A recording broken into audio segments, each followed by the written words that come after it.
স্পষ্ট হয়ে গেছে যে আমার নামৰ আগফালে যদি মোহাম্মদ হুছেইন আহমেদ থাকে অৰ্থাৎ আমাক প্ৰত্যেককে সিহঁতে মন গ'লে বাংলাদেশী বুলি ক'ব। সেই সকল লোকক কৈছো যোনে চান্দা নকৰিলে চান্দা নুতুলিলে ঘৰৰ চৌকা নজ্বলিব তেওঁলোকক এটা কথা স্পষ্টকে কৈ দিছে। আমার সন্দেহ বাংলাদেশী কয় তেওঁলোকে বাংলাদেশী বৰপীৰা পাৰি দি আছে। আমি বাংলাদেশী ৰক্ষণাবেক্ষণ দিছো, আমি বাংলাদেশী রক্ষণাবেক্ষণ দিছো। शेख हसीना को प्रधानमंत्री मोदी डांगरिया, मोदी जी यार जवाब दीजिए, शेख हसीना को क्यों आपने दिल्ली में बैठा के रखा है? बांग्लादेशी प्रीति किसका पास है? कोई मुसलमान ने नहीं रखा है। बांग्लादेशियों को इंडिया में जगह कौन दिया है? मोदी जी ने दिया है।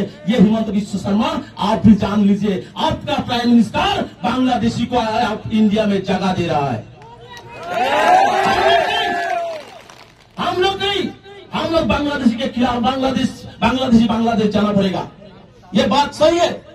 बोलिए हमारे कथा स्पष्ट, बांग्लादेशी नाम